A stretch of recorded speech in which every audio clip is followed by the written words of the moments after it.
Hey everybody, it's James Lindsay. You are listening to the new Discourses podcast, and we are continuing our exciting series, The Nazi Experiment. To remind you what this series is about, this will be the, fourth official episode. There was a prequel as well.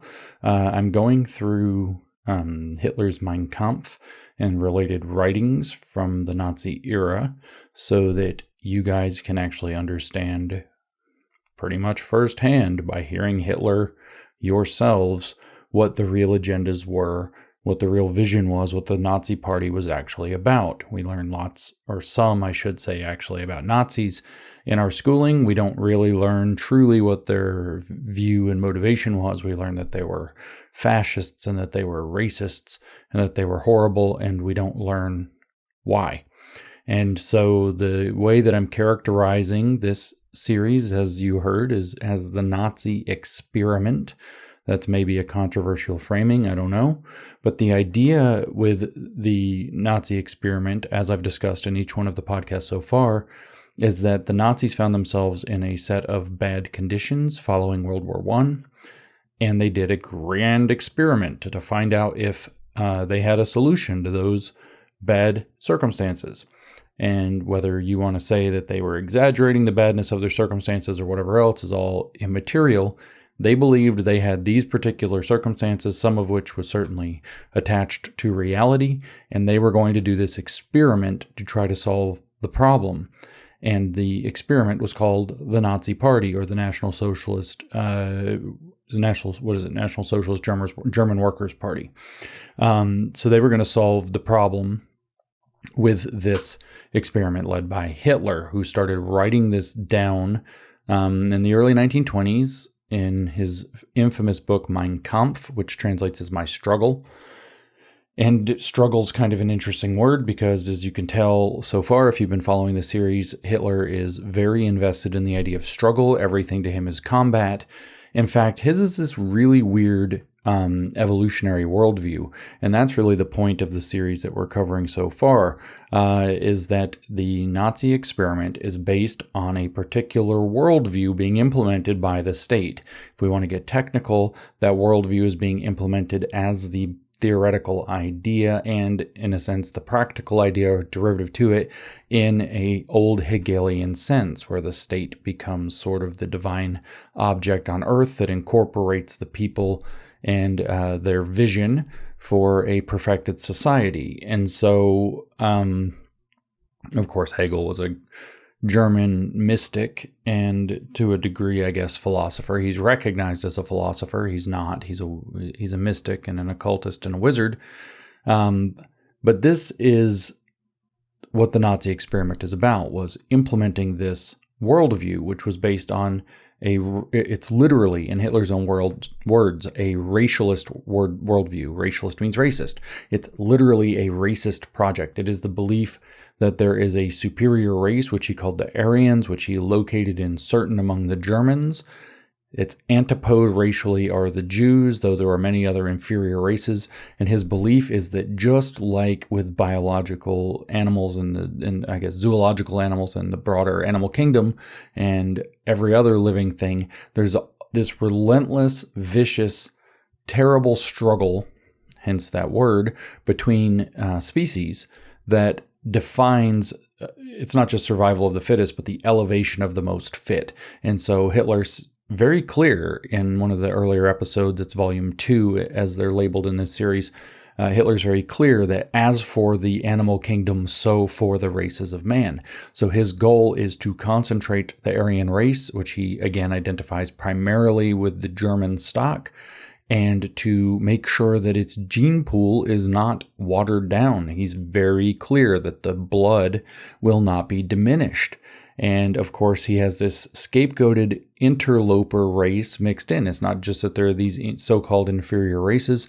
It is, in fact, that there is one race in particular, the Jew, who is particularly bad. That race, as we heard in the previous episode, or the episode before that, I guess, episode 2, or volume 2, I'm calling it, that race, the Jews, preserves its own racial purity while it waters down the racial purity of others and is, in his view, not even nomadic. In fact, is just a parasite upon the world. And of course, that leads to his demand for the eradication of that.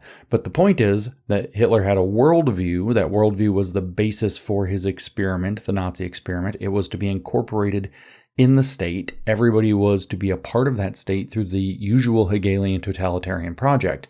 And the Hegelian state project, which he outlined, for example, in his various writings on the philosophy of the state, including the philosophy of right, you are not allowed to deviate from the common good as it is incorporated in the state. The state is designed to produce the common good among all the citizens, so the height of freedom is achieved within the confines of the limitations of the state, so you're not allowed to go outside of that. So Hegel's got a totalitarian vision for the state, and of course it's no surprise that Marx, being a young Hegelian, would have come up with the same kind of model, but with the goal of communism rather than creating the philosophical idea about how to engage with the world, and thus producing the ideal political system, thus producing the ideal state, thus producing the ideal society as Hegel had it. Marx had a slightly different direction. He said he turned Hegel on his head, but I don't want to get off into that weird direction. This is all the same kind of thinking, though, when we get into Hitler and we get into the fascists more broadly, whether it's Mussolini or Franco as well. So Hitler's idea was that what made the German people great to this point, and in fact he saw them as the highest producers of culture, of the arts, of music, of humanity, was in fact that they were of generally superior racial stock, and that it was as we have not come back to yet, this is in the second chapter of the second volume of Mein Kampf, which we're going to come back to after I go through the part I'm doing now with these volumes. But what it comes back to is that the onus of the state, the purpose of the state, the reason the state exists is to, in fact, guarantee and purify the race, because just like within the animal kingdom and the plant kingdom and so on, survival of the fittest and elevation of the most fit is the law of nature, according to Hitler. So he's going to have the superior race, which is going to elevate mankind. It's going to make a massive German empire that's untouchable, and it's going to bring the highest level of art and culture possible and lead man to his perfect societal state. So that's the grand, transformative, idealistic vision, all of which is articulated. In Volume 2, I pointed out that part of the reason why he hates the Jews so much is because he says that they're not idealists. Another framing that I'm frankly borrowing kind of ironically from one of my ideological archenemies, Yoram Hazony, in his book, The Virtue of Nationalism, which I've also read most of now, is that the Nazi mindset was an imperial mindset, and the Jews have a national mindset rather than an imperial one. It's not a bad framing. Hazony, I think, made a decent case there for at least the two different modes of thinking. I don't think he does a great job with it. That's another topic for another day. But at any rate, the Germans have an imperial mindset and the Jews don't. And so what does he do? Of course, he projects an imperial mindset onto them, which we're going to hear in this episode. So the previous episode of this Nazi experiment series indicated that the individual, that this is a totalitarian project, that the individual has to subordinate himself to the state, and that the individual as an exemplary character rises through his kind of dialectical fusion of being the ideal state man who works for the state's interests while being a man of exceptional talent, which he demonstrates by providing to the state. And so there's this dialectical fusion of the state and the kind of man of destiny character, not quite at the full level Hegel had of the man of destiny, but the exalted individual who is of extraordinarily high talent. So this isn't an individualist project. When Hitler praises the individual, that was the previous episode in the series, it is in fact that the individual is identified as superior by his ability to contribute to the state. And so it's still within this, he recognizes, rather than the radical egalitarianism of Marxism, to which he's diametrically opposed, I almost said dialectically opposed, he's that too, but at which he's diametrically opposed to, it's not the radical egalitarianism, it's that they're in fact superior people, but the way that you identify them is through their superior contribution to the state, to which they must subordinate themselves. If that sounds suspiciously familiar or similar to Islam, that's the same submission that the word Islam means. So Islam is sort of a very pre-modern proto-fascist ideology posing as an Abrahamic religion, which is why it has many of the same motifs, and this is why the radical Muslims throughout the world today are kind of the main pushers of this Nazi ideology now, which they picked up very vigorously starting in the 1930s, I believe, maybe earlier, but probably not till the 1930s, and have carried forth to today, even through various communist and other Marxist machinations on the Arab imaginary, as we might phrase it. Which brings us to why Never Again is now, which is kind of the backdrop setting for why we're doing this podcast, because the point of the Nazi experiment framing, why am I calling it an experiment? Because if it's an experiment, then we can critically detach a little bit, we can take a step back, and we can say, hang on, okay, certain set of problems perceived by the people, a proposed solution, a very populist, a pseudo-populist solution, right? It gets channeled into a totalitarian state through a demagogue, and it loses its populist character the second it does that. The second you get your Caesar, or your Red Caesar, or your Franco, or your Protestant Franco, or your Hitler, or your Mussolini, or your Pinochet, or any of your military dictators, you have stopped being a populist movement because you got co-opted by a tyrant. That's no longer populist. Hate to tell you. The strong man, the man of destiny that you think is populist has left you behind and is using you, my dear populists. And that's always the threat and always the risk of populism, is that it's very quick and very easy to get co-opted into a totalitarian movement by a radical demagogue. But at any rate, they had a set of conditions. They proposed a solution. What was the result? World War II. Catastrophe, collapse, utter destruction, murder of close to 10 million innocents outside of war, 6 million of whom were Jews. We call that the Holocaust. The wholesale destruction by mechanized war of the entire, not just Western world, but much of the world. The most insane military conflict in history. Turns out it was a bad solution to their problems. Whatever Germany's problems were, the Nazi experiment was a failure.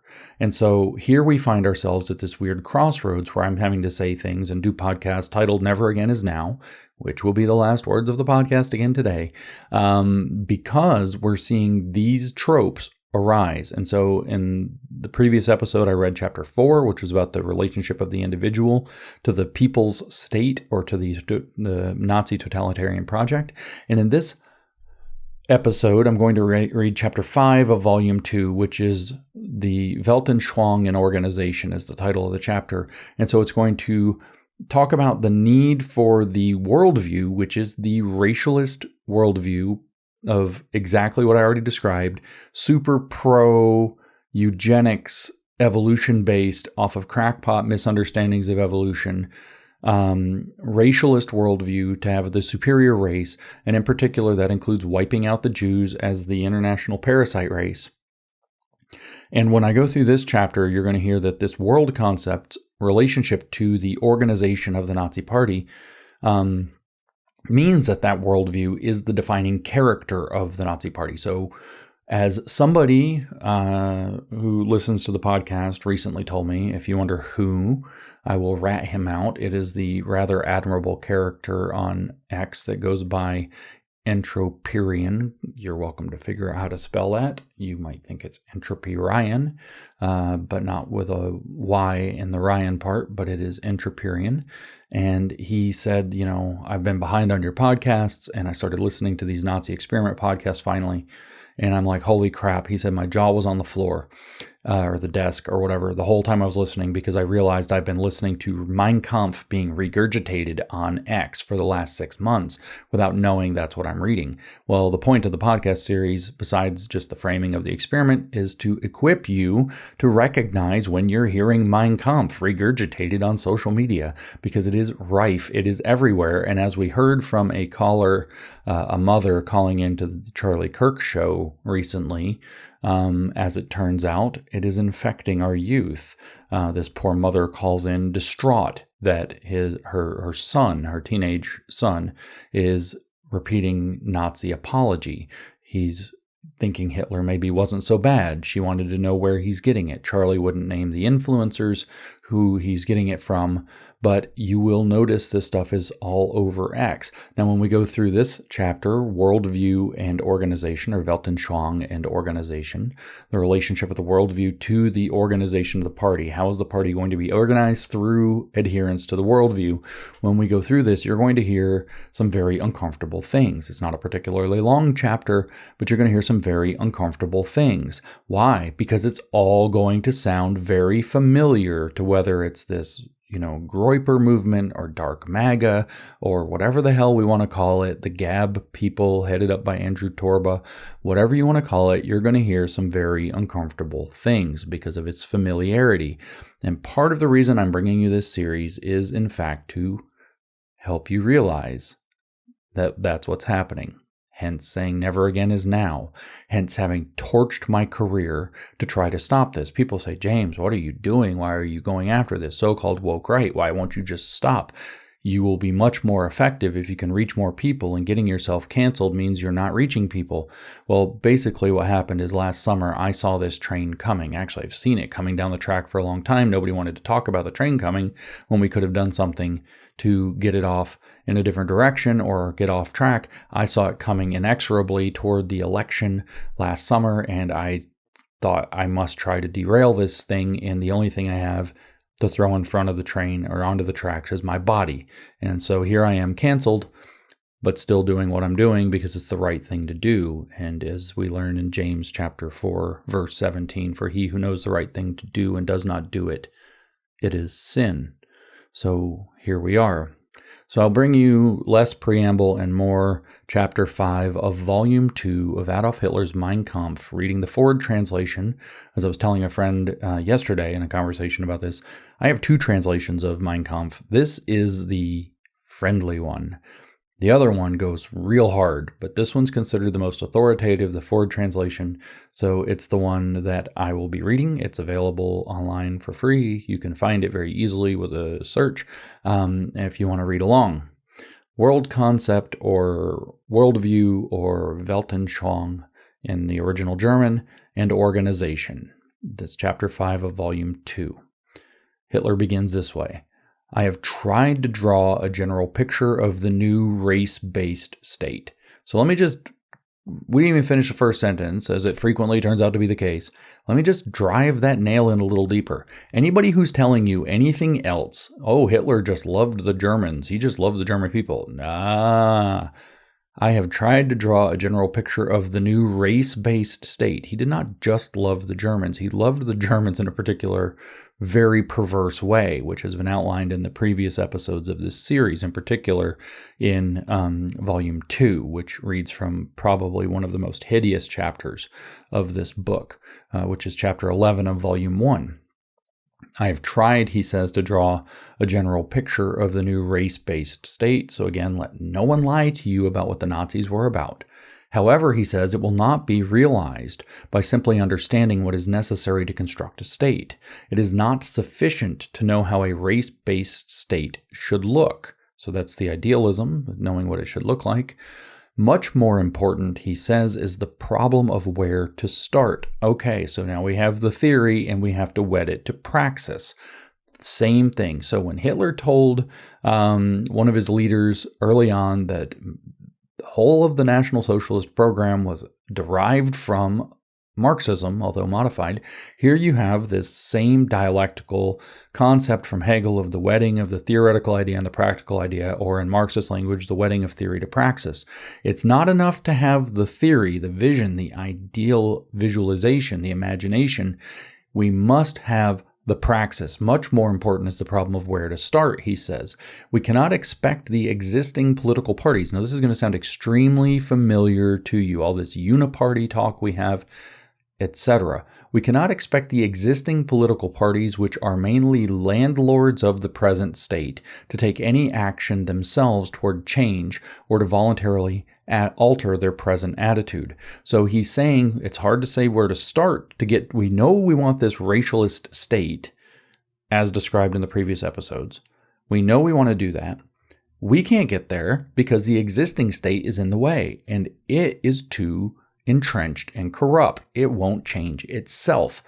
That causes a problem. So there's going to have to be some kind of radical overthrow or a revolution in order for them to get the state. He says this is impossible, meaning the state that exists to change itself. This is impossible because lest there be, let me just editorialize again, lest there be any confusion, lest you have listened to any far right or alt right or woke right or whatever the F right you want to call them, horseshoe right, Ben Shapiro, whatever you effing want to call these people, whatever the F, don't swear, James, being good, right? Whatever you think, okay?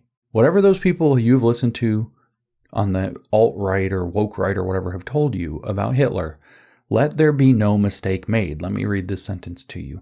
The reason the state can't change isn't just because it's corrupt and entrenched, and this is going to ring true of what we're hearing now in the news, although this podcast won't come out for a few weeks, so maybe it'll be a little late. So think back to June and July and what was going on there, Epstein, the war against Iran, and so on.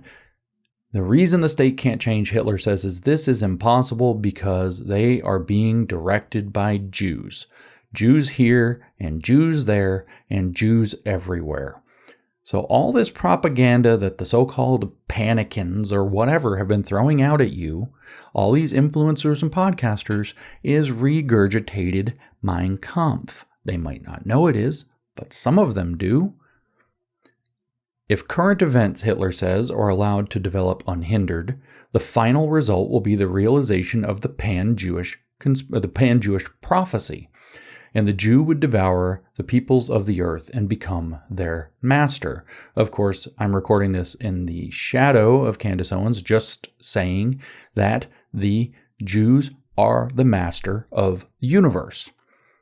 And the pan-Jewish conspiracy or prophecy here refers to the prophecy made in the apocryphal propaganda text produced by the Russian Tsar called the Protocols of the Elders of Zion, which is the exact same thing that these panicans, horseshoe right, woke right, alt-right, far right, Nazi right, whatever the hell you want to call them, it's the exact same thing they're saying. It's the exact same regurgitated, recycled trash. Here it is. This paragraph should have just shaken you hard. Maybe we should do that little part again. Much more important, without any interruption, much more important is the problem of where to start.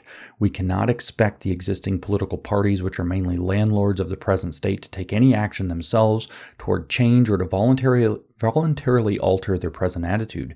This is impossible because they are being directed by Jews. Jews here and Jews there and Jews everywhere. If the current events are allowed to develop unhindered, the final result will be the realization of the pan-Jewish prophecy, and the Jew would devour the peoples of the earth and become their master. In contrast to the millions in the German privileged class and workers who amble to their destruction mainly out of cowardice, coupled with apathy and stupidity, the Jew follows his chosen path without hesitation. Fully conscious of his future goal, a party led by him can fight only for Jewish interests, and these have nothing in common with the needs of the Aryan. So now you hear all the IPAC propaganda.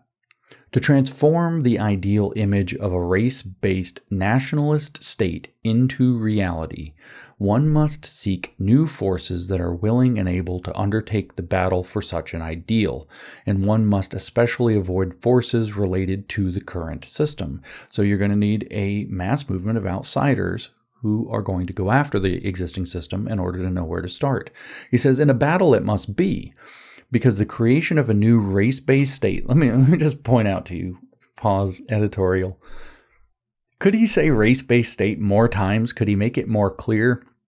Anybody who would have read this would recognize exactly what this is actually about, and all of this propaganda we're being exposed to would all have been not just falling flat, but it would have been considered like recklessly hilarious in the kind of grim and sad way that they would try to pull this on us. It is only in our state of ignorance and our blindness to what is happening around us that they're able to pull this off, which is why I want to do this podcast series. So where did we leave off? And a battle it must be, he said, because the creation of a new race-based state first requires the elimination of the present Jewish concept of a state. It often happens in history that the greatest problem faced is not the formation of a new state of affairs, but in clearing out room for it. Now, I'm going to point out actually here that my other translation, which goes a lot harder, like I said, and so maybe I should switch to reading it. I don't know. It says, because the creation of the new race-based state first requires the elimination of the present Jewish concept of a state, here in the Ford translation. But in the other translation, it just says, the creation of the new race-based state first requires the elimination of the present Jewish state. It just cuts right to the point, right? So again, this translation has softened things, and it's still horrible. It often happens in history that the greatest problem faced is not the formation of a new state of affairs, but in clearing out room for it. Now, if you go back to the podcast that I did very recently that was extremely controversial, that I've had to explain myself over, and I hate explaining myself over anything that I do, where I said communism is not atheist. What did I say was the point? What is the whole point of that freaking podcast? The whole point of that podcast was that with communism, the goal, its relationship to atheism is that atheism is getting all of the other religions out of the way so that people can become communists. Hitler's saying the same thing here. The greatest problem faced, as it often happens in history, is not the formation, I'll editorialize a little bit, of something new, but in clearing out room for it. It's the same idea. Bias and self-interest, but here what he's clearing out is the Jewish state or Jewish concept of a state. The existing state and its very structure all have to be replaced by something fitting the Nazi Aryan race-based state project. Okay, bias, he says, and self-interest form a solid front and use every means to prevent the victory of a new idea they find disagreeable and menacing. It's not that the idea is bad, see, it's bias and self-interest. It's exactly the same thing. It's not that their idea is bad, it's that the enemies just don't want any part of it. The champion of such an ideal, with all his positive intentions for it. Positive intentions. What are those? The paving stones to hell, I think. The road to hell is paved with positive intentions or something. The champion of such an ideal with all his positive intentions for it is forced to fight. Forced to fight first in order to wipe out the existing state of affairs.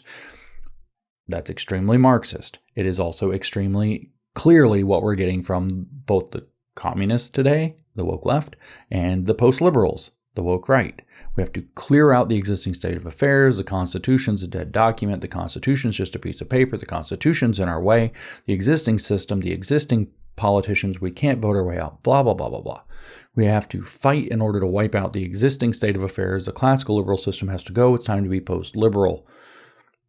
As unpleasant as it may be to the individual followers, Hitler says, a young doctrine of great importance and new significance must use the tool of criticism in all sharpness as its first weapon of assault. So it begins with the critical theory, the standing outside of and criticizing the existing power structure generally unfairly in ways that slightly attach to truth.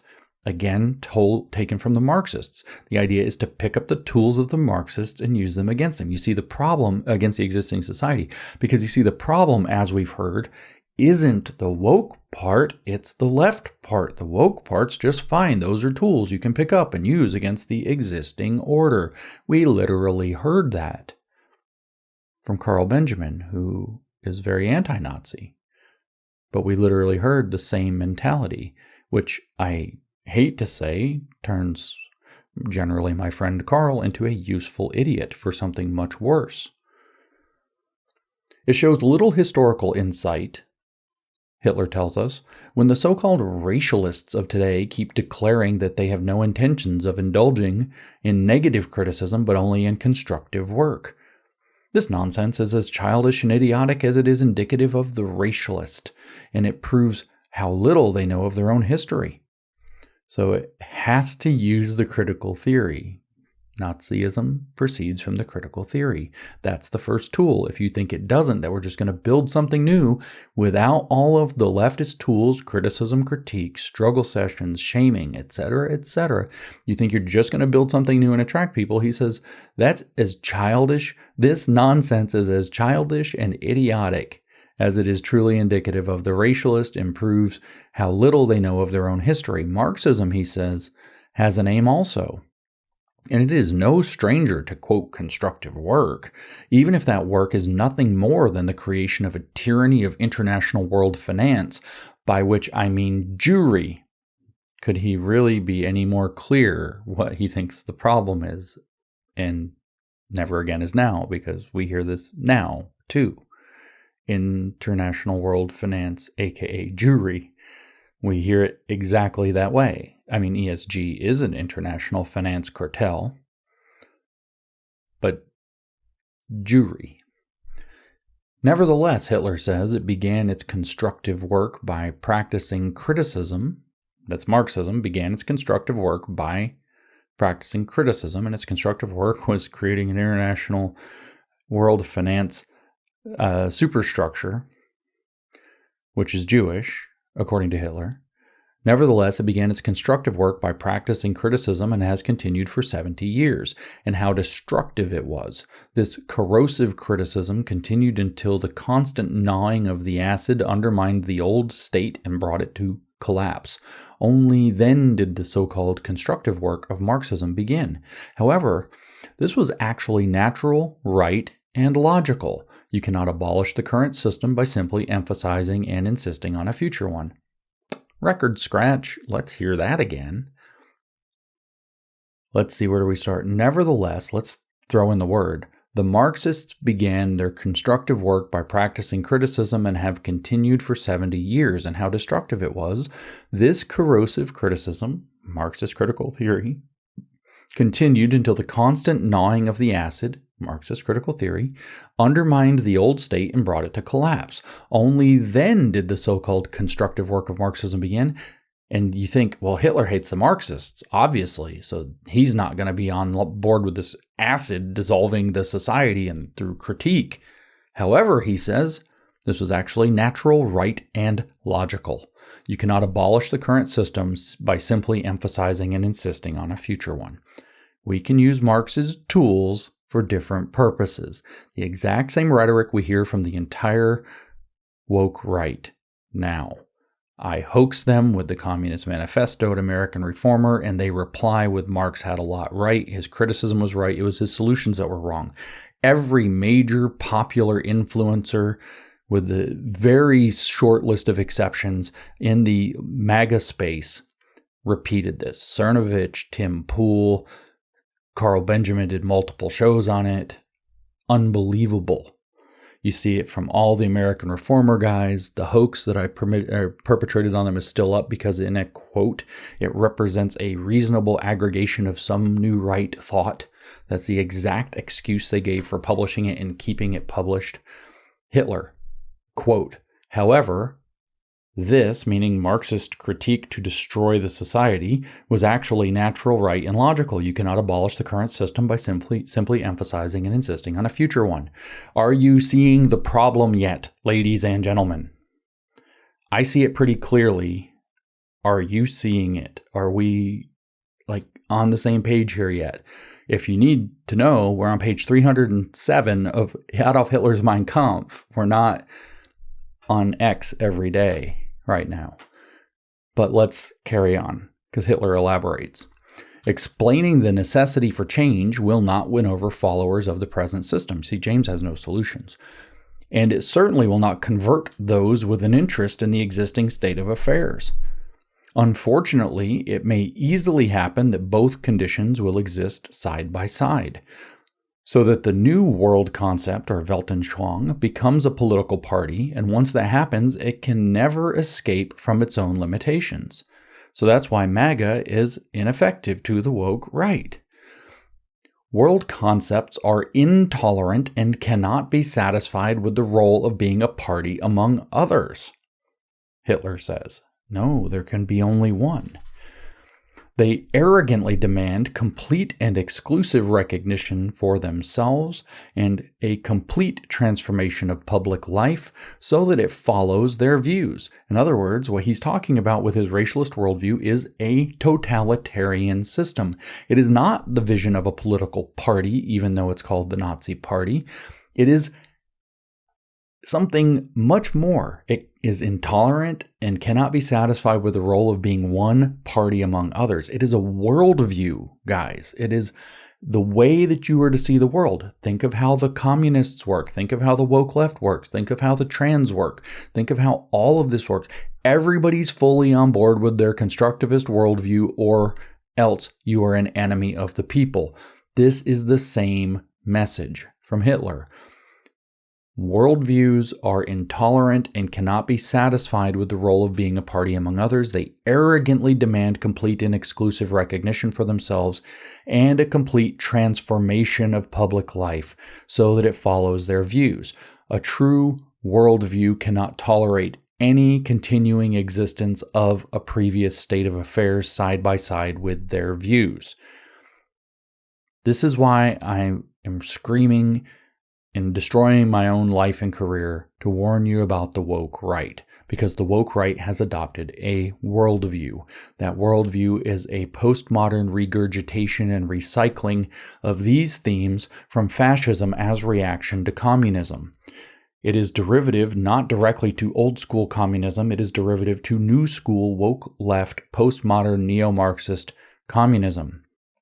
And just like the woke left postmodern neo-Marxist communism, the woke right neo-fascist reaction worldview cannot tolerate any continuing existence of a previous state of affairs side by side with their views. Thus, they must destroy classical liberalism, which is a previous state of affairs side by side with their views. There will be no tolerance for these other views under this picture. And this, he tells us, this Hitler says, is equally true of religions. So is Nazism a kind of religion? Yes, in the same way that Marxism is a kind of religion. Christianity, he said, could never be content with building its own altar. It was driven to destroy pagan altars. The faith could only grow when there was no controversy. And it did grow out of this fanatical intolerance. In fact, intolerance is absolutely indispensable for the growth of any faith. Now, one may object and say that such occurrences in world history are related mainly to Jewish ways of thinking. Can't get away from it, can he? And it is true that this kind of intolerance and fanaticism are common symptoms of Jewish nature. This may be right 1,000 times over. However, it is part of all history. And though deeply regrettable, and though we may only grudgingly admit it is a part of history, you can even say this intolerance is not part of human nature, yet it does not change the fact that this is how the world exists today. The men who want to rescue our German people from the current troubles cannot dwell on how wonderful it would be if things were different, but they must determine how those current conditions can be wiped away. I need you to think about the woke right when you hear that. I also need you to think about the woke left when you hear that. A world concept full of hellish intolerance cannot be shattered except by an idea that is promoted with a similar spirit of intolerance, which is religious fervor and brutal intolerance and arrogance, he says, an idea that is defended by the same intense will and at the same time is pure and absolutely true in itself. People today may be troubled to discover that the first intellectual terrorism was inflicted by Christianity on the unrestricted ancient world. However, he will not be able to dispute the fact that since that time, the world has been driven and dominated by Christian forces. Force can only be broken by force, and terrorism can only be broken by terrorism. Only then can a new order be created. Just let that, I don't know if I want to make a lot of commentary. You just want to let you marinate on that paragraph, right? First he says Christians against the ancient world were the first terrorists. Then he says that, the only way that an old system can be broken is by terrorism. So you have the revolutionary terrorism of the Marxists, you have the revolutionary terrorism of the fascists, and you have the revolutionary terrorism of the Islamists. What are you going to do? And what are they breaking? The Christian world, of course. Political parties, Hitler says, are inclined to compromise. Worldviews never compromise. Political parties just adjust their views to match those of their adversaries. world concepts proclaim their own infallibility. So if you wondered if this is a very hubristic racialist world concept that Hitler's adopted as the centerpiece of not just his party in theory and his movement in theory, but also in its organization and practice, and the exalted individual within it as an avatar of it, there can be no confusion. Political parties are inclined to compromise. World concepts never compromise. World concepts proclaim their own infallibility. So this is a fanatical religion. This is absolutely not going to work as a solution. If we back up to our Nazi experiment framing, this is absolutely not going to work. And you can tell already right there, if you believe in your own infallibility, you're going to be reminded of your fallibility real fast. Okay? Political parties, he says, almost always start off by planning to achieve total and dictatorial domination. They almost always have some small tendency toward becoming a world concept, but the very limits of their program rob them of the heroism that a world concept demands. This spirit of compromise and placation attracts small and feeble souls who could never champion any crusade. The result is that very soon they are stuck in their own miserable pettiness. This is how they give up the fight for a world concept and resort to using so-called constructive cooperation to secure a place at the feeding trough of the existing regime. So he's saying all political parties eventually compromise, cave in, and become part of the existing Leviathan, or the existing machine, or the existing cathedral, if you want to use Curtis Yarvin's twisted language for it. And they all give in, they all compromise, and the reason is because they don't have that heroic man of destiny, Hegelian character of destiny, attitude driving them in their own infallibility. Rather than trying to build something, rather than trying to take over, I should say, which is where Hitler says they start, they decide they want to build something. But the goal, if you want power, is to take over. So I urge you to think again of the woke left and the woke right and their behavior, to see what they're trying to do. MAGA has become effectively incorporated into the Republican Party. It is, in fact, the trendsetter of the Republican Party, and their accusation is now that it is at the feeding trough of the existing regime. This is literally their accusation. And instead, what we need is an outside movement that's going to come blitz in through heroic action and heroic activity, which is mostly the foolish overaction and reaction of mostly incel men. Hitler says once they have squeezed into their place, that being political parties at the feeding trough of the existing regime, once they have squeezed into their place, they will stay there for as long as possible. This is their whole aim. So again, think of the criticisms of MAGA being made by the woke right, who's trying to take over MAGA. If they are ever pushed away from the common trough by some brutally inclined feeder, they simply strain and scheme, whether by force or slyness, to push to the front again and feed among the hungry drove. So all of the conflict over the big beautiful bill, right, is that Trump sold out, that he's now one of the parts of the big bureaucratic monster. They will use the political parties that are now part of the machine. They will use whatever means are necessary to again eat from the cherished fountain of nourishment, even though they sacrifice their most sacred convictions. Think of the woke right lines against MAGA and Trump. They are the jackals of politics. No worldview is ever prepared to share its place with another. It can never be right. There's no other way of thinking. It's a worldview.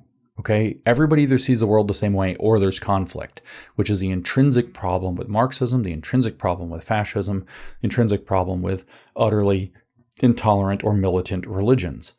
They are the jackals of politics, these sellout political parties. But no world concept, Hitler says, is ever prepared to share its place with another. It can never be ready to help an existing regime that it condemns, but instead it feels obligated to fight the current state of affairs and the entire world of hostile ideas belonging to that order by every means possible. Remember, he said, starting with critique, until it achieves the enemy's downfall. This battle of destruction to collapse the adversary, which they instantly recognize as a threat and oppose with united resistance, requires determined warriors. The positive battle to build and establish its own new ideology also requires determined warriors. Therefore, a world concept can lead its ideas to victory only if it unites the most courageous and energetic elements of its age and has the best people in its ranks, solidly shaping them into a vigorous fighting organization. So the entire structure of the political arena is going to be conflict, and you need warriors, not compromisers, not statesmen, not politicians, warriors.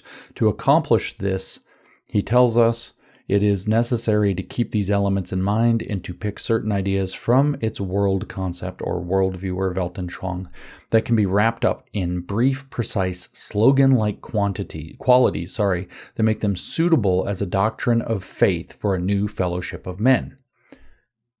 There you have it, right there.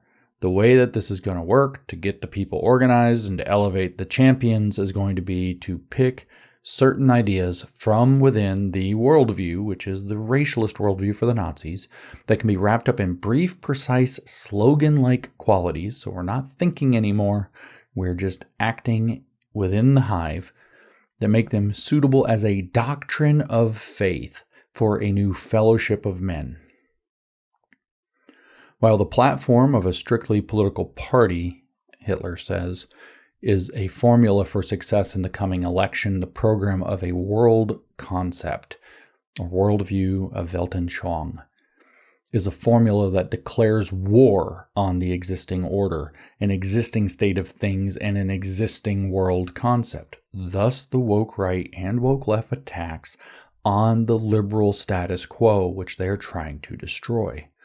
That does not mean it is necessary for every individual who is fighting for this world concept to have a complete understanding and knowledge of the ultimate ideas and reasoning of the movement's leaders. They don't need everybody to know what they're doing. Nobody's thinking. You have slogans. You need drones as soldiers to go fight, starting with criticism, critical theory. It is more important that a few fundamentals are made clear to him and that the most essential basic lines stamped permanently in his mind so that he is absolutely convinced of the need for the victory by his movement and his doctrine. So you black pill him and then you brainwash him. Black pill, then brainwash. Set him loose. Black pill, brainwash, set him loose. To do what? Critique and destroy everything that already exists. The individual soldier, Hitler says, is not instructed in high-level strategic planning. Instead, he is trained for rigid discipline and a fanatical belief in the justice and strength of his cause. And this makes him totally devoted to the cause without any reservations. The same thing must be taught to the individual follower of a movement, so that he knows it is important and he is fighting for a great future and a supreme purpose. So the goal is to turn people into infantry for the movement, ideological infantry. An army, Hitler says, would be worthless if it only consisted of generals. A political movement that upholds a worldview is equally worthless if it tries to be a reservoir of, quote, thinking people. I don't know how many times we have to make this clear, but Hitler keeps doing it over and over again. It's not for thinking people. It is for autonomous infantry drones that are going to go tear apart the existing system. He says, no, the army needs the discipline of the simple soldier as well. The survival of any organization depends on the service of a broad and emotionally driven mass of people, religion of pathos, who are willing to serve a supreme intellectual leadership. It is more difficult to maintain discipline with a company of 200 equally intelligent men than to maintain discipline with a company of 190 with less intellectual capacity and only 10 educated men among them. So there's an intellectual elite who will do all the thinking, and then there are going to be lots and lots of drones that they're going to send out into the world, convinced with slogans and emotional appeals and being driven mad with fury about the situation and the righteousness of their cause to go destroy everything for them, while the elite get to keep their hands clean. They sound like influencers, don't they?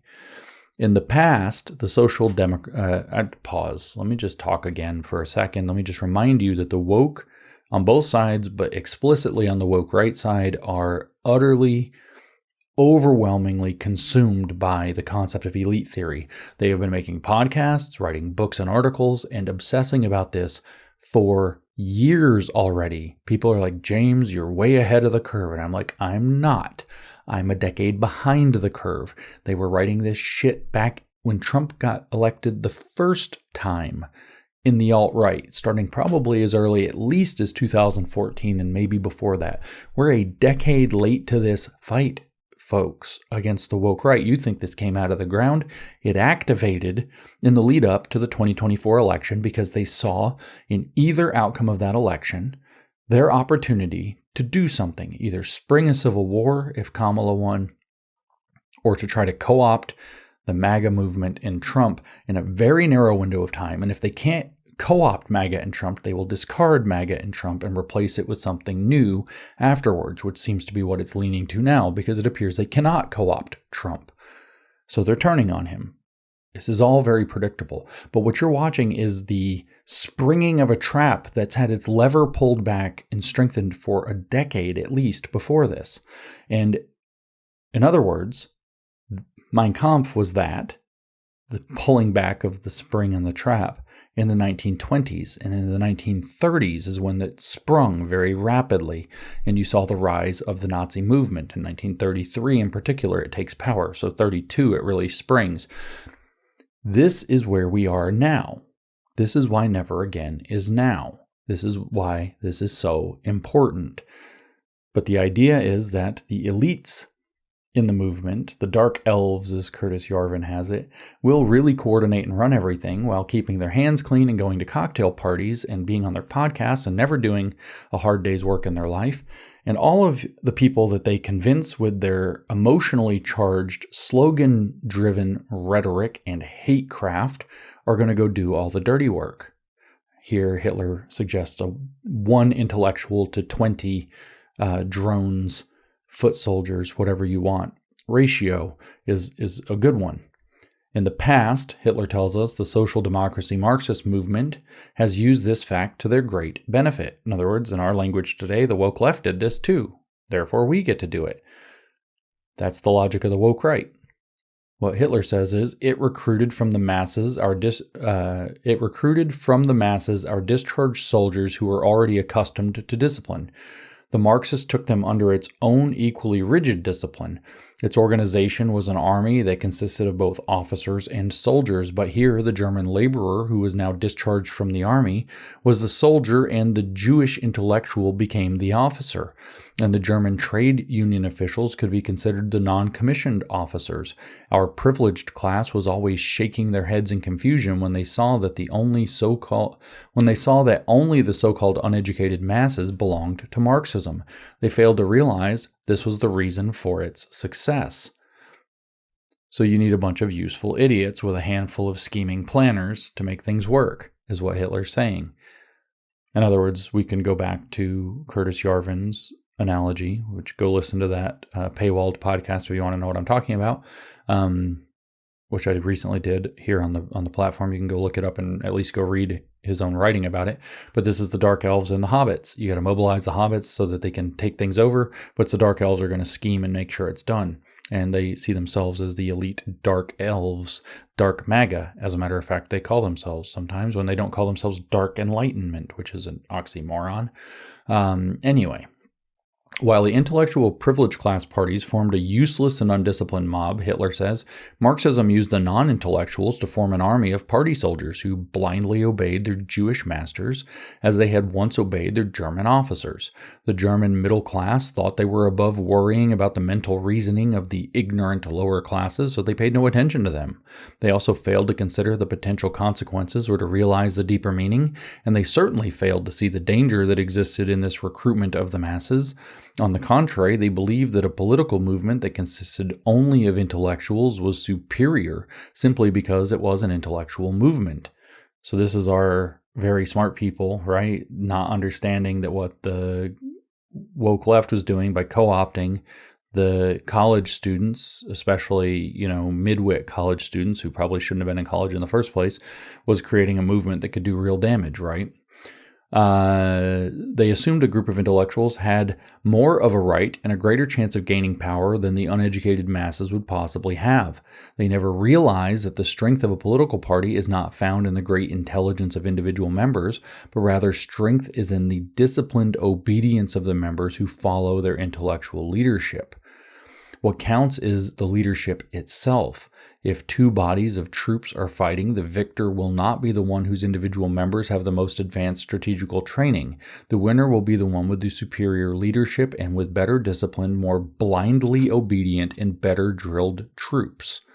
This is a basic principle that we must constantly keep in view when testing the possibility of moving a world concept into action and making it a reality. So Hitler needs better disciplined, blindly obedient, better drilled troops to make the backbone of his movement.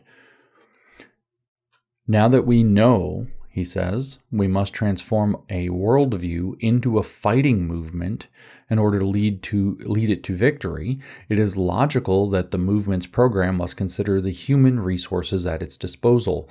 On one hand, the ultimate goals and guiding ideas of the movement must be firmly fixed and immovable. There's not going to be any compromise. On the other hand, the propaganda of this recruiting program must adapt to appeal to those whose help is necessary for success. This propaganda must be brilliant and psychologically sound when adapted to the target audience. Without them, even the most brilliant idea would always remain just an idea. This is where I pause to tell you that all of the rampant anti-Semitism and all of the woke right stuff is heavily astroturfed by a small number of people who know that it can destroy MAGA, not necessarily for a right-wing tyrant, but maybe even just to throw everything back to the left, who are in disarray and have lost right now. And we are experiencing this propaganda, which is brilliant and psychologically sound when adapted to the target audience. That's what's going on social media. That's X right there. That's the whole X phenomenon. This propaganda is being targeted to drive, with a lot of influencer help, by the way, to drive the masses of young conservatives crazy and into this kind of counter-radicalism, out of the cult of the woke and into the counter-cult of the woke right. One such form it is taking is now described by Hitler. He says, if the race-based nationalist idea, so race-based nationalist is one of the forms that this propaganda on social media and YouTube and influencers is taking. As the pained mother calling Charlie Kirk at his show made clear, if the race-based nationalist idea is to grow from a vague thought into a clear success, it must carefully select certain guiding principles and ideas calculated by nature and substance to attract and hold a great mass of men. Only this mass can guarantee these ideas in the form of a worldview that will be fought for. This mass is the German working class. So the mass being targeted in the United States is the American MAGA youth. That is overwhelmingly who is being targeted. The goal is to put into them to play upon certain guiding principles like no more foreign wars, deport the bad people, the illegal aliens, and so on. And there's not going to be any thinking. There's just going to be slogans. There's just going to be pushing. There's going to be emotional appeal. And the goal is to get them to be the foot soldiers to move this project along. For this reason, Hitler says, the program of the new movement was summed up in a handful of guiding principles, 25 in all. Those 25 principles of the Nazi Party will be the next episode of the Nazi Experiment podcast series, by the way. They are intended to give a rough picture of the movement's intent to the ordinary man of the people. They are, to a certain extent, a political profession of faith. Let me say that again, in case you missed it in the back. They are, to a certain extent, a political profession of faith. Now, we'll get to this soon in the other podcast series that I'm working on about the Communist Manifesto, but the original idea of the Communist Manifesto was a communist confession of faith. Just saying. On the one hand, Hitler says, they are to gain followers for the movement, and on the other hand, they are to unite those followers by welding the recruits together by giving them a common obligation. That common obligation is winning, the cult of winning that has possessed the right to drive it out of its mind. It's the same winning that Hitler's talking about with organizing a political movement, not to be a political party, but to be an inflexible instrument and to act as an army. Winning becomes the only thing that matters. Winning, winning, winning. This is what Robert Lifton in the Thought Reform and the Psychology of Totalism, Totalitarian environments, called the cult of enthusiasm. You paint the picture of winning. You tell people that if they work really hard right now, they can have this great vision. It doesn't matter that it doesn't work. You get them enthusiastic, and everybody competes to be the most communist, the most productive, the most useful, the most loyal, the most obedient, or the most based in the woke right context. The following realization, Hitler says, is important and must always be remembered.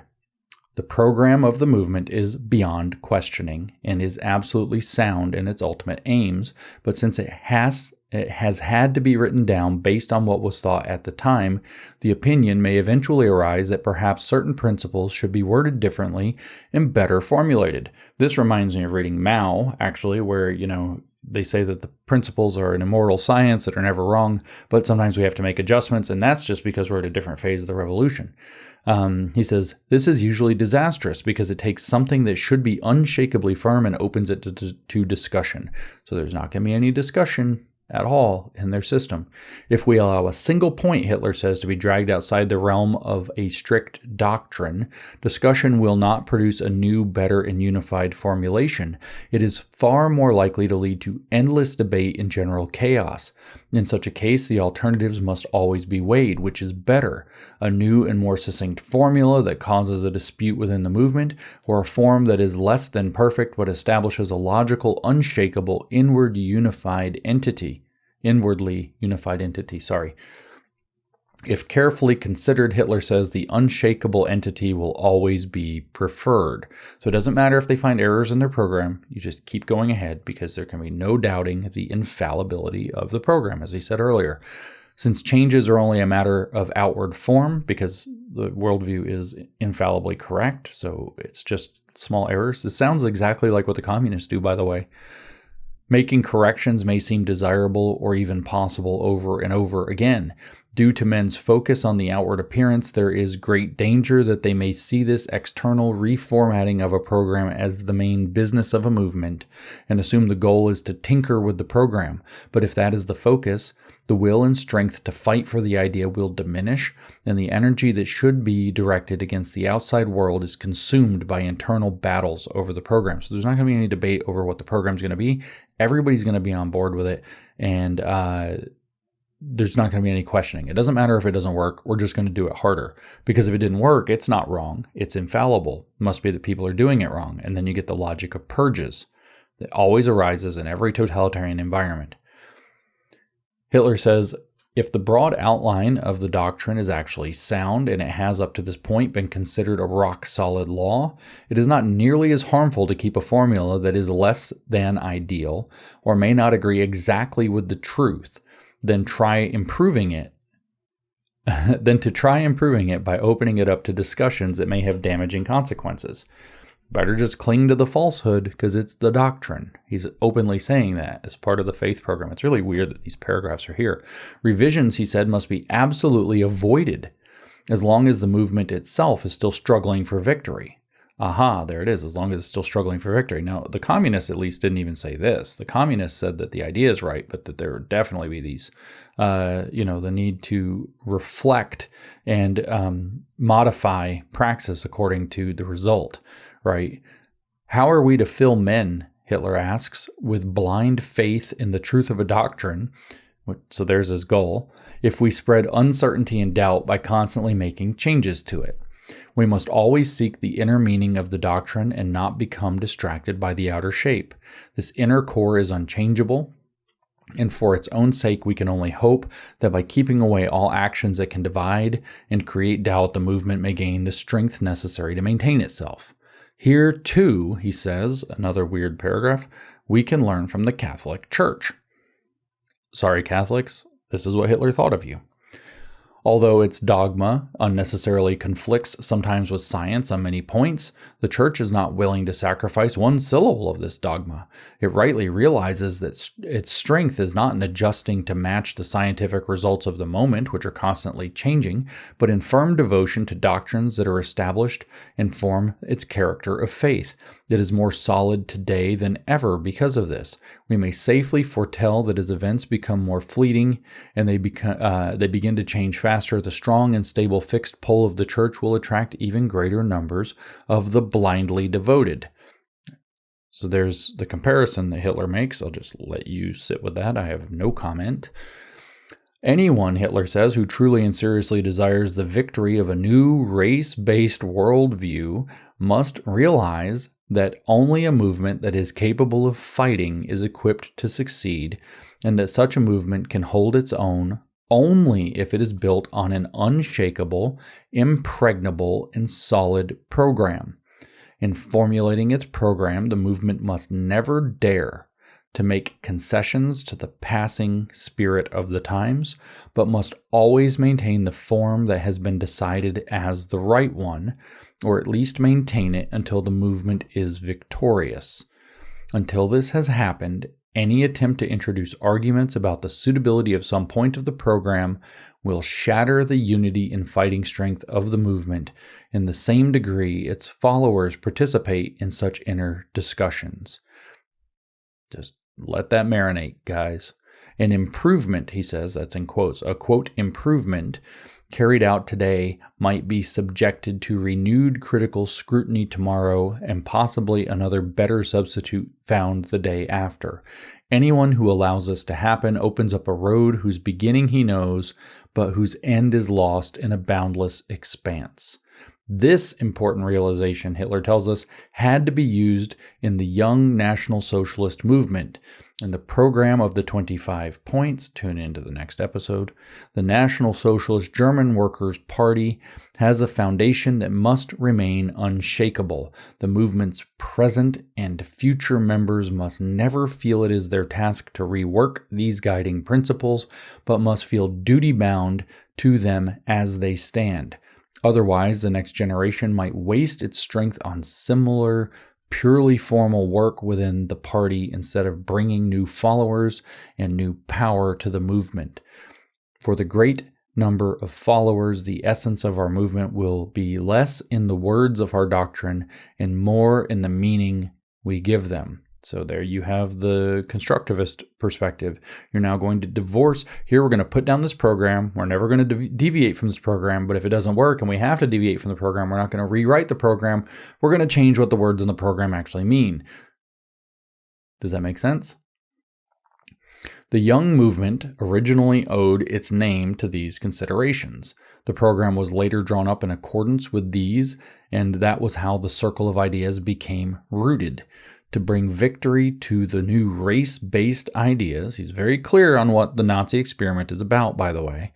It was necessary to create a people's party, a party consisting not just of intellectual leaders, but of manual workers too.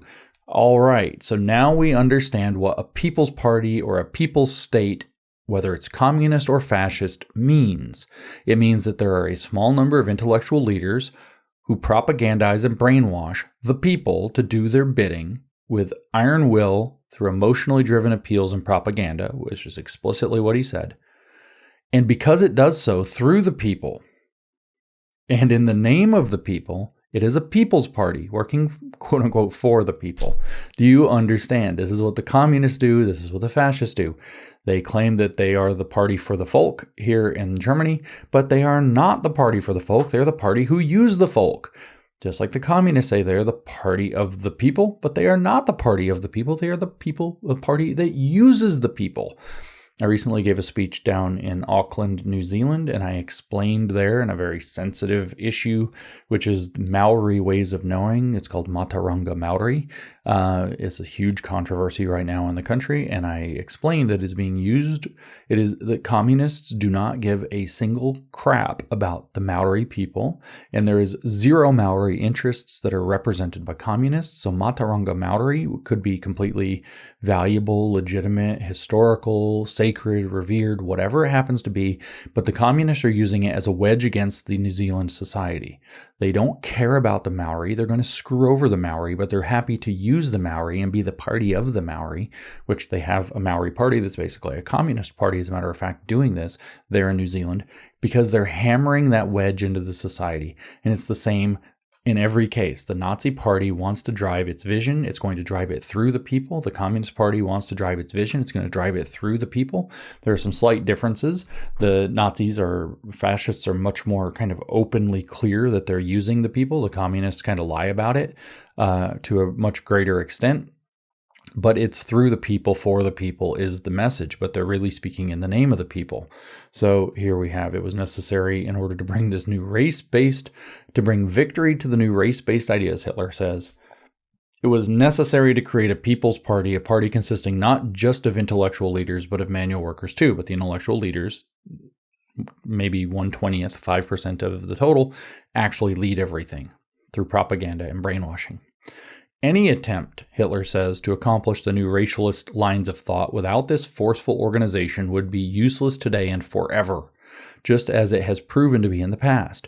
Therefore, the movement's right and its duty to consider itself the champion and the embodiment. It is the movement's right and its duty to consider itself the champion and the embodiment of these ideas. Okay, what was the Nazi Party about? It was about the racialist movement. How do you know? It is the movement's right and its duty to consider itself the champion and the embodiment of these ideas. The basic ideas of the National Socialist movement, in case you're not clear, he says, the basic ideas of the National Socialist movement are race-based racialism is National Socialism. Actually, I read that wrong, but it works both ways. Let me read it correctly with the punctuation. The basic ideas of the National Socialist movement are race-based. Racialism is National Socialism. Is he unclear here? Being racist is National Socialism.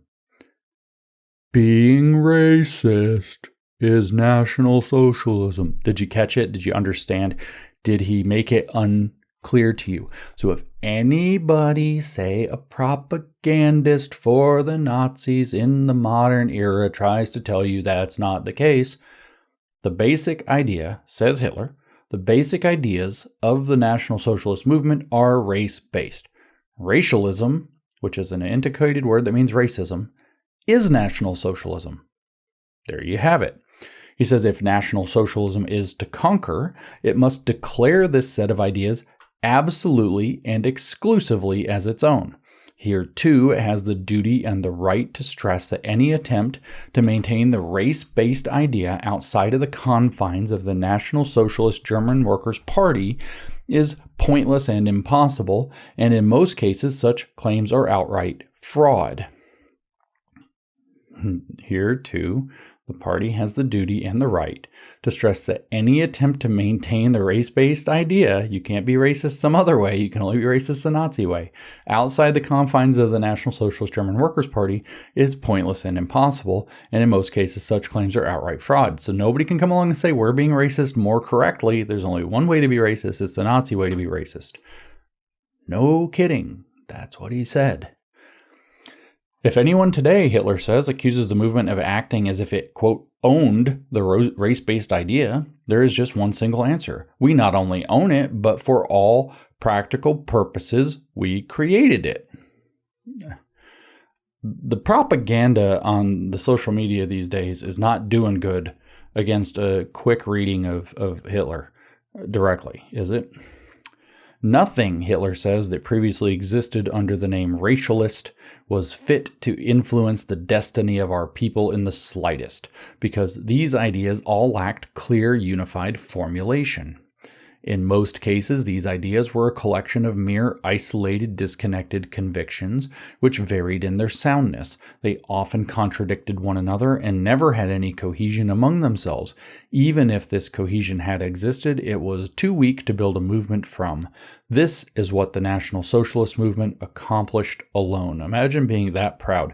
So he came up with this quasi-eugenic, evolution-based argument that there's a superior race called Aryans that are strongly located within the German peoples, and they're certainly not located in the inferior races, and that they are certainly not located in the antithesis race, which is the Jews, and that this master race needs to work in a eugenic way to make itself even more fit to rule the world. In other words, to become spiritual / genetic supermen so that they can rule the world through a weird take on evolution that they want to seize control of through their race-based worldview. And this is the thing that they are so proud of, that they defend it, saying things like, we not only own it, but for all practical purposes we created it. Everything else that attempted to do it was weak and stupid and wrong and contradictory. And this is what the National Socialist movement, Hitler says, accomplished alone. Today, Hitler says, all kinds of societies, this is in the 1920s, big and small, even great parties, so to speak, it's in quotes, even, quote, great parties, lay claim to the word racialist. This is a result of what our National Socialist movement has accomplished. If it had not been for our work, none of these organizations would ever have dreamed of even saying the word racialist. So he's saying there's a ton of spin-offs, Nazi racist spin-offs, but they're not the real thing. They're not the original. The word, he said, the word would have meant nothing to them. The word racialist, which is the old word for racist, would have meant nothing to them and been incomprehensible to their leaders. It was only the work of the National Socialist German Workers' Party, NSDAP, that made this concept into a meaningful word, and now everyone uses it. Our party's successful work in enlisting support through its propaganda has shown the power of racialist ideas. I just reiterate, this was written a decade before he actually got power.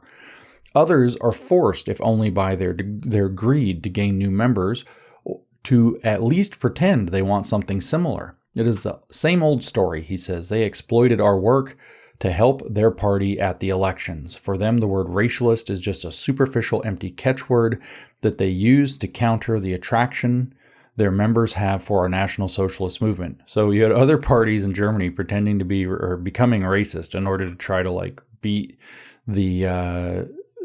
the National Socialists at the game. So think about our super radical anti-Semitic influencers, and then think of your cast of influencers who are trying to ride the fence, right? They're kind of in the middle, and they're trying to pander to that, but they don't want to go all the way there.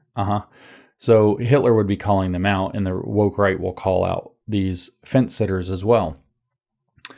They, he says, are concerned for their own movements and fear our movement. So again, our MAGA fence sitters who are trying to play both sides of this so that they don't, get wrecked by the vileness of the woke right movement, which is legion, and so that they don't, lose their opportunity to stay relevant depending on which side wins. He says these fence sitter types, these lesser racialist spin-off German parties, are concerned for their own movements and fear our movement, which is the woke right of their time, which is carried by a new worldview of universal significance, a significance which is so great that they can only speculate about the true meaning, and they can only suspect how dangerous it is for one party to be the exclusive torchbearer of this idea, which is that racialist idea. It's like this eugenic thing that I just described. It is that the purity of the blood of the country, which is maintained by the force of the state, is the thing that will cause a eugenic force to lead to high culture and total global empire victory. It is only this fear, he says, for their own survival and alarm at the rise of a movement supported by a new worldview that makes them use this new word of racialist. 8 years ago, they didn't even know this word. 7 years ago, they laughed at it. 6 years ago, they called it stupid. 5 years ago, they fought it. 4 years ago, they hated it. 3 years ago, they put it on trial. Finally, 2 years ago, they added it to their vocabulary as their own war cry for their battle. I point you again to the fence-sitting MAGA influencers.